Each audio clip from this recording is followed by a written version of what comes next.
Everyone. तो हम आ गए हैं आज एक और नया टॉपिक लेकर, जो कि सीबीएसई बोर्ड एग्जामिनेशन में काफ़ी ज़्यादा पूछा जाता है और काफ़ी इंटरेस्टिंग भी है और इम्पोर्टेंट भी है एग्ज़ाम के पॉइंट ऑफ व्यू से। तो आज का टॉपिक है हमारा, जो हम टॉपिक आज कंसंट्रेट करेंगे वो हमारा टॉपिक है partially field capacitor with dielectric. तो एक पैरेलल प्लेट कैपेसिटर होगा और उसके अंदर यानी कि प्लेट 1 और प्लेट 2 के अंदर जो अब तक हमने पढ़ा है वो ये है कि हमने उसको कम्प्लीटली फिल कर दिया था। तो अगर इसकी थिकनेस डी थी तो हमने उसके अंदर जो स्लैब डाला था वो टी यानी कि डी और टी बराबर थे। ये हमने प्रीवियस सेशन में पढ़ा था और उस सेशन में हमने एक फार्मूला फाइंड आउट करा था जिसके बेसिस पर वो था कैपेसिटेंस का C इज इक्वल टू के dielectric constant epsilon not air के लिए ए प्लेट का एरिया और डिवाइड बाय दोनों प्लेट्स के बीच का डिस्टेंस। तो ये फार्मूला हमने ड्राइव करा था कल अपने प्रीवियस सेशन में। तो ये तो था फुली फिल्ड के लिए। आज जो हम कंसंट्रेट कर रहे हैं वो टॉपिक है पार्शली, यानी कि इस बार जो हमारा डाइलेक्ट्रिक होगा वो कैपेसिटर को फुली फिल्ड ना करके पार्शली फिल्ड करेगा। तो इस कैपेसिटर को कहते हैं हम पार्शली फिल्ड कैपेसिटर। इस कैपेसिटर में हम फाइंड आउट करेंगे कि हमारा बेसिकली कैसे ये वर्क करेगा, ये हम फाइंड आउट करेंगे और हमारा कैपेसिटेंस का जो फॉर्मूला होगा वो क्या होगा। तो देखते हैं ज़रा, ये जो डायग्राम आपको दिख रहा है, पहले इस डायग्राम को हम एक्सप्लेनेटरी फॉर्म में समझते हैं आखिर ये है क्या। देखते हैं, ये जो प्लेट हमारे पास जो हैं आपको इस डायग्राम में भी दिख रही होंगी, इन प्लेट्स पर कंसंट्रेट करते हैं आखिर ये हैं क्या। तो ये प्लेट 1 है हमारी first as per the diagram, and ये प्लेट 2 है। तो प्लेट 1 को किसी सोर्स से एक पॉजिटिव चार्ज मिला, जिसकी वजह से, क्योंकि ये कंडक्टर की बनी हुई है, मेटल की बनी हुई है, कैपेसिटर प्लेट्स हैं और इनका एरिया हम ए मानकर चल रहे हैं, तो इसके ऊपर पॉजिटिव चार्ज आ गया। तो इस सारी सरफेस के ऊपर पॉजिटिव चार्ज आ गया। इंडक्शन की वजह से दूसरी प्लेट पर यहाँ पर नेगेटिव चार्ज आ गया है, तो इसके ऊपर नेगेटिव चार्ज स्टोर हो गया। तो जितना इधर पॉजिटिव रहा उतना ही इधर इसके ऊपर नेगेटिव स्टोर हो गया, दोनों प्लेट्स पर इक्वली। तो अब क्या हुआ, हमने क्या करा कि इसकी जो थिकनेस थी वो हमने यहाँ से लेके प्लेट 1 से लेके प्लेट 2 तक की जो हमने मानी वो हमने डी मानी, ठीक है। अब हमने क्या करा कि इन दोनों प्लेट्स के बीच में जहाँ पर एयर हुआ करती थी, जिसकी वैल्यू हम एप्सिलॉन नॉट से लिया करते थे, उसमें हमने कुछ एरिया में, यानी कि टोटल डी डिस्टेंस में नहीं, सिर्फ एक छोटी सी थिकनेस में हमने टी में हमने एक स्लैब लगा दी और इस स्लैब का जो डाइलेक्ट्रिक कांस्टेंट हमने माना वो कैपिटल के माना। तो के डाइलेक्ट्रिक कांस्टेंट की हमने, या के डाइलेक्ट्रिक स्लैब हमने इसमें कांस्टेंट के की वो हमने कर दी। इसमें एक बात नोटिस करने वाली है, वो ये है कि जो टी थिकनेस है वो लेस देन डी है। ओके, जो टी थिकनेस है वो लेस देन डी है।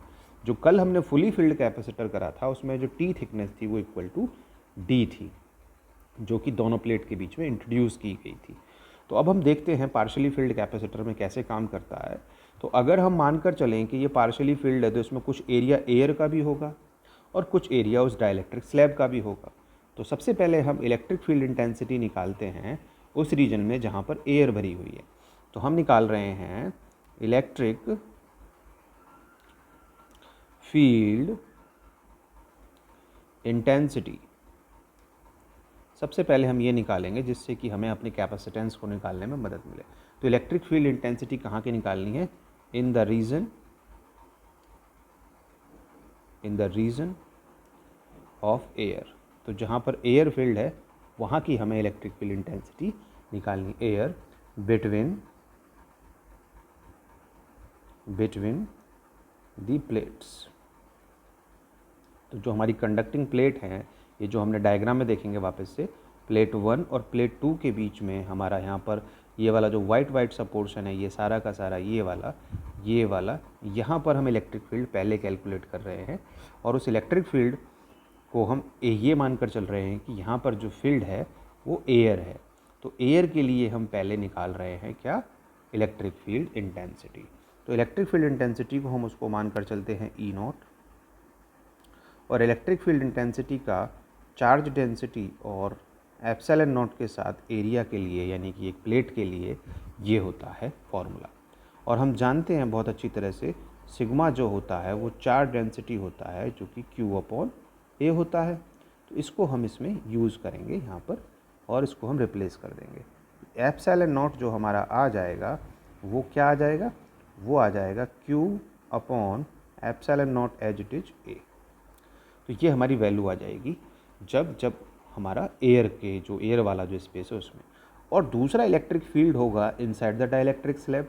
तो हमारा दूसरा होगा इलेक्ट्रिक फील्ड इंटेंसिटी जो होगी हमारी एक और, वो होगी कहाँ, इलेक्ट्रिक फील्ड इंटेंसिटी वो कहाँ होगी, वो होगी हमारी किसमें, इलेक्ट्रिक फील्ड इंटेंसिटी कहाँ होगी हमारी, इलेक्ट्रिक फील्ड इंटेंसिटी होगी हमारी डाइलेक्ट्रिक स्लैब में।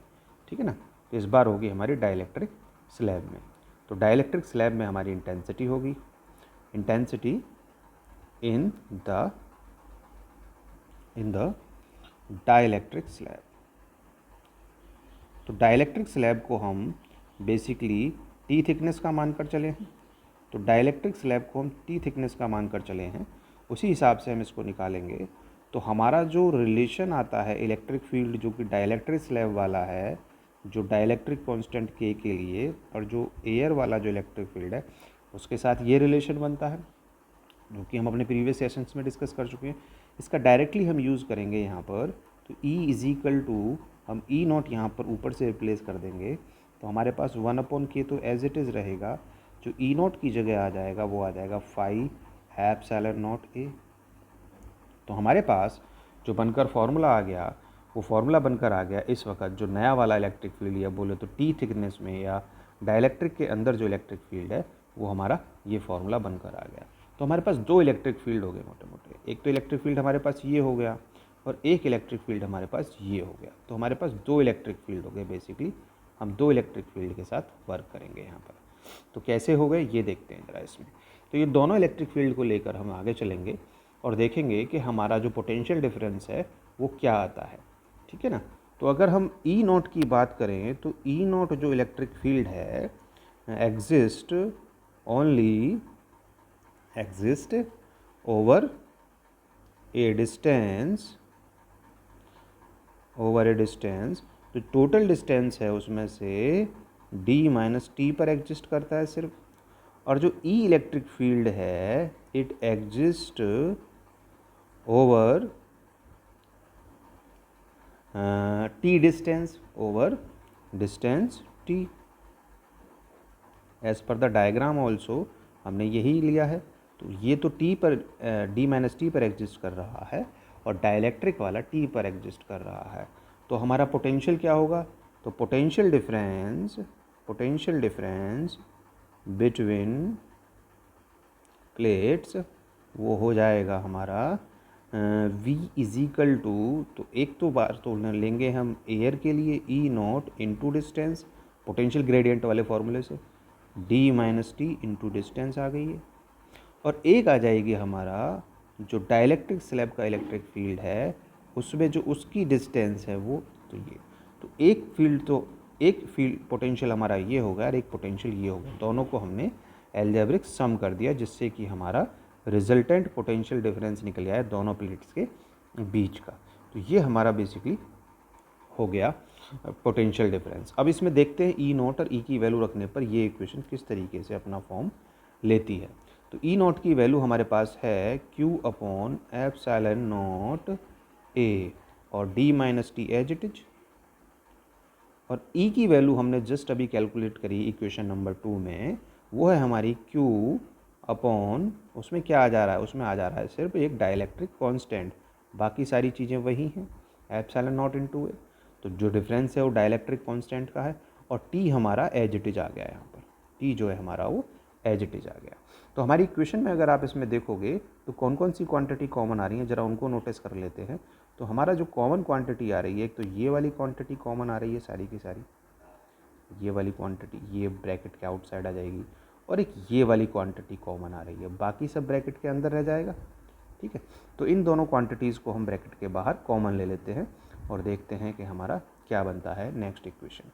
तो v is equal to Q upon epsilon not A और ब्रैकेट के अंदर रह गया सिर्फ D minus T D minus small T plus T small T upon K, ये हमारा ब्रैकेट के अंदर रह गया। तो हमारे पास एक पोटेंशियल की इक्वेशन बनकर आ गई जो कि दोनों प्लेट्स के बीच का पोटेंशियल डिफरेंस है, दोनों प्लेट कैपेसिटर की दोनों प्लेट्स के बीच का पोटेंशियल डिफरेंस है। और हमें निकालना क्या है, हमें निकालना है कैपेसिटेंस। तो दोनों प्लेट का अगर हमें कैपेसिटेंस निकालना है तो कैपेसिटेंस का स्टैंडर्ड फार्मूला हमारे पास है, वो क्या है, C is equal to Q upon V. तो टोटल चार्ज V होता है डिवाइड बाय पोटेंशियल डिफरेंस। तो ये हमारी इक्वेशन है, ये हमारा एक स्टैंडर्ड फार्मूला है, हमें कैपेसिटेंस उस पार्शियली फिल्ड कैपेसिटर का निकालना है। तो Q तो एज इट इज़ रहेगा, यहाँ पर जो हमें पुट करनी है वो हमें पुट करनी है V की वैल्यू। तो V की वैल्यू हमारे पास अभी ऊपर हमने इक्वेशन में निकाली है ये वाली, तो हम यहाँ पर उसको रिप्लेस कर देंगे, phi upon epsilon not A B minus T. ये तो हमारा हुआ जो इक्वेशन हमने निकाला था किसका, कैपेसिटेंस के लिए पोटेंशियल डिफरेंस का। तो यहाँ पर अगर आप देखोगे, नोटिस करोगे, तो आपके पास जो कॉमन है वो है Q और Q, ये कैंसिल आउट हो जाएंगे एक दूसरे से। बाकी जो टर्म में अभी कुछ लेफ्ट आउट हो रहा है, इसमें क्या लेफ्ट आउट हो रहा है, ये एप्सिलॉन नॉट और A जो है ये रेसिप्रोकल होकर ऊपर पहुँच जाएगा और नीचे हमारा टर्म रह जाएगा। तो हमारी इक्वेशन क्या बनती है देखते हैं ज़रा आप, वो बनती है हमारी फाइनल इक्वेशन जो फार्मूला ड्राइव होकर आता है, C is equal to epsilon not A divide by D minus T bracket के अंदर है और T अपॉन के। थोड़ा भयंकर सा फार्मूला बनकर आपको मिल गया जो कि बताता है कि पार्शियली फिल्ड कैपेसिटर का जो कैपेसिटेंस है वो आप इस तरीके से कैलकुलेट करोगे। तो ये एक्सप्रेशन हो जाता है किसी भी पार्शियली फिल्ड कैपेसिटर का, ठीक है। ये तो रहा डेरिवेशन इसका ओवरऑल। अब मैं आपको इम्पोर्टेंट फैक्ट्स बताऊंगा जो कि मैं हमेशा देने की कोशिश करता हूं आपको, और जो एक्सक्लूसिवली आपको यहीं मिलेंगे। तो उन इम्पोर्टेंट फैक्ट्स को हम यहाँ पर समझने की कोशिश करते हैं, क्या हैं वो इम्पोर्टेंट फैक्ट्स, और फिर हम देखते हैं। तो इम्पोर्टेंट फैक्ट्स देखते हैं क्या हैं, स्पेशल वन। तो स्टार्ट करते हैं इम्पोर्टेंट फैक्ट्स से। तो इम्पोर्टेंट फैक्ट्स में जो हम लेते हैं टर्म, उन्हीं से स्टार्ट करते हैं इम्पोर्टेंट फैक्ट्स। और इम्पोर्टेंट फैक्ट्स जो होंगे वो होंगे इसी फॉर्मूले पर बेस्ड जो हमने अभी करा है। तो सबसे पहले तो आप नोटिस कीजिए कि आप इसमें जो वैल्यू लेंगे के की, फर्स्ट पॉइंट देखेंगे, जो के होगा वो हमेशा ग्रेटर देन 1 होगा, ठीक है ना। अगर ऐसा होता है, 1 भी से कम भी हो सकता है, बट अगर ऐसा होता है के की वैल्यू, डाइलेक्ट्रिक कांस्टेंट की वैल्यू 1 से ज़्यादा आती है, तो जो इफेक्टिव डिस्टेंस होगी बिटवीन द प्लेट वो लेस देन डी हो, यानी कि जो टी है वो लेस देन डी हो। ऐसा कंडीशन अगर हो जाए तो हमारा जो कैपेसिटेंस होगा, हमारा जो कैपेसिटर का कैपेसिटेंस होगा वो ऑलवेज इंक्रीज़ करेगा, ठीक है। ये दोनों कंडीशन अगर ट्रू होती हैं तो हमारा क्या होगा, हमारा कैपेसिटेंस हमेशा इंक्रीज़ करेगा। तो हमारा कैपेसिटेंस हमेशा इंक्रीज़ करेगा किस केस में, अगर के की वैल्यू हमारी ज़्यादा हो 1 से और टी हमारा छोटा हो डी से। ये तो रहा एक फैक्ट। दूसरे फैक्ट की तरफ चलते हैं। दूसरा फैक्ट, अगर हम उस स्लैब के अंदर हम क्या करें कि मान लीजिए मैं एक ड्रॉ कर रहा हूँ डायग्राम रफली, ये हमारा वो कैपेसिटर है, ये प्लेट 1 है और ये प्लेट 2 है। मैं इसके अंदर क्या करता हूँ कि 3 अलग अलग तरह की, अलग अलग मटेरियल की स्लैब लगा देता हूँ एग्जाम्पल के लिए। तो पहली स्लैब तो मैंने यहाँ पर इससे टच बिल्कुल एक स्लैब लगा दी, वो स्लैब है ये, और इसका डाइलेक्ट्रिक कांस्टेंट है K1, इसकी थिकनेस वही रहेगी D, ठीक है। अब मैंने क्या करा, एक दूसरी स्लैब ले ली, वो भी इसके अंदर लगा दी, ठीक है। एक और स्लैब मैंने ले ली, वो भी इससे बिल्कुल टच है, एक और स्लैब मैंने इसके अंदर लगा दी, और इसका डाइलेक्ट्रिक कांस्टेंट ले लिया मैंने K2। अब मैंने क्या करा, एक और थर्ड स्लैब ले ली मैंने, और उस थर्ड स्लैब को भी इसके अंदर इंसर्ट कर दिया, ठीक है। तो तीसरी स्लैब भी इसके अंदर आ गई। तो बेसिकली अगर हम देखें तो जो हम पहले एक मटेरियल फिल कर रहे थे उसके अंदर, अब हमने वो अलग अलग मटेरियल कर दिए, K1 K2 K3 हैं, तीनों डाइलेक्ट्रिक ही। ये टोटल जो है टी थिकनेस का, यानी कि ये यहाँ से लेके यहाँ तक बराबर होगा टी के, और टी बराबर है डी के, यहाँ पर जो हम अभी फ़िलहाल केस ले रहे हैं इसमें। बट नोटिस करने वाली बात यह है कि यहाँ पर जो तीनों मटेरियल हैं वो अलग अलग मटेरियल के बने हुए हैं, यानी कि तीनों अपने आप में अलग अलग प्रॉपर्टी रखते हैं। तो 3 तरह के डाइलेक्ट्रिक हमने इस स्लैब में पूरी डिस्टेंस में थिकनेस पे प्लेट 1 से लेके प्लेट 2 के बीच में हमने पूरे स्पेस में फुली फिल्ड कर दिया। अब फुली फिल्ड कर देने से क्या होगा कि हमारा जो कैपेसिटेंस का फॉर्मूला है अब क्या बन जाएगा वो मैं आपको बता रहा हूँ। तो वो फॉर्मूला जो हो जाएगा आपका वो हो जाएगा, वो बेसिकली जो आपका फॉर्मूला हो जाएगा वो मैं आपको फॉर्मूला बता रहा हूँ। पहले मैं इसको थोड़ा सा हटा देता हूँ यहाँ से, जिससे कि हमें आसानी रहे लिखने में और हम उस फॉर्मूले को समझ सकें। तो ये जो हम अभी केस लेकर चल रहे हैं, इसके लिए जो फॉर्मूला हो जाएगा सेकंड फैक्ट में वो हो जाएगा C is equal to epsilon not A, तो एज इट इज रहेगा जो न्यूमिनेटर में, ठीक है ना। और जो नीचे है वहाँ पर थिकनेस जो है तीनों की, यानी कि ये वाली थिकनेस T1 डिवाइड बाय ये वाला कांस्टेंट जो है हमारा क्या है K1। ओके, ये होगी, ये प्लस होगी किसके साथ, ये प्लस होगी थिकनेस T2 इसकी थिकनेस के साथ। थिकनेस इक्वल है तो T रख देंगे सब में, लेकिन अगर थिकनेस डिफरेंट हो और मटेरियल भी डिफरेंट हो तो हम उसको अलग अलग करेंगे। और जो थर्ड वाला है इसकी थिकनेस T3, इसकी थिकनेस T3, इसकी थिकनेस हमने T3 ले ली और T3 लेकर हम इसको करेंगे आगे। तो इसकी थिकनेस जो हमने ली वो ली हमने T3 डिवाइड बाय, और जो इसका मटेरियल है वो है K3, तो हमने K3 मटेरियल लिया। तो ये हमारा एक थर्ड मटेरियल आ गया, ठीक है, ये हमारा एक थर्ड मटेरियल आ गया। तो इस तरीके से हमारा ये फार्मूला बनकर आ जाएगा, जो कि एक कंक्लूसिव फार्मूला है अगर 3 मटेरियल लग रहे हों उनके साथ के लिए, ठीक है, उनके साथ के लिए ये कंक्लूसिव फार्मूला है।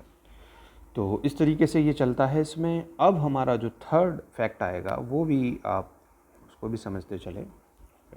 अगर क्या हो जाए, इफ़ द कंडक्टिंग स्लैब जो भी हमने उसके अंदर लगाई है, अगर वो स्लैब डाइलेक्ट्रिक स्लैब अगर कंडक्टिंग स्लैब हो जाए, यानी कि उसकी value K is equal to 0 हो जाए, तो K इज और उसकी थिकनेस T जो है वो D के बराबर हो जाए, ठीक है, या D के बराबर मत लो अभी फ़िलहाल, पहले केस में इसको ऐसे ही रहने दो। तो उसकी जो थिकनेस है T वो T रहे, यानी कि जो T है उसकी जो थिकनेस है T वो लेस देन D रहे। उस केस में जो हमारा फॉर्मूला होगा कैपेसिटेंस का वो होगा C is equal to epsilon A divide by D minus T। तो ये हमारा थर्ड फार्मूला बनकर आ जाएगा किसी भी पार्शियली फिल्ड कैपेसिटर के लिए। तो ये अमेजिंग फैक्ट्स थे और उसके पहले हमने आपको डेरिवेशन कराया। आज के लिए इतना ही बहुत है। पार्शियली फिल्ड कैपेसिटर को कम से कम 3 से 4 बार रिवाइज करना। उसके साथ साथ मैं आपको एक होमवर्क का क्वेश्चन देता हूँ जो कि आपको करना है। ये बहुत ही इंटरेस्टिंग और अच्छा क्वेश्चन है। मैं आपको थोड़ा सा इसके बारे में यहाँ पर बता देता हूँ। ये आज का होमवर्क का क्वेश्चन है। आप देखेंगे तो इसमें देखेंगे कि आपको एक वर्टिकल प्लेन प्लेट्स कैपेसिटर दिया हुआ है। एक तो ये है वर्टिकल वाला और एक हॉरिजॉन्टल वाला है। ये दोनों भी कैपेसिटर पार्शियली फिल्ड है और इनका डाइलेक्ट्रिक कांस्टेंट 4 है। आपको क्या करना है, आपको ये बताना है कि इस वाले कैपेसिटर का या इस वाले कैपेसिटर का, इनमें से किस कैपेसिटर का कैपेसिटेंस क्या होगा, ठीक है। या एक तरीके से दूसरा अगर मैं पूछूं तो इन दोनों के कैपेसिटेंस को कंपैरिजन करना है आपको, ठीक है। तो ये आज आपका होमवर्क का क्वेश्चन है, ठीक है। आप इसको करेंगे, अटेम्प्ट करेंगे और मुझे फॉरवर्ड करेंगे जिससे कि मैं आपका सॉल्यूशन उन स्टूडेंट्स को प्रोवाइड कर सकूँ, ठीक है। Thank you very much for joining.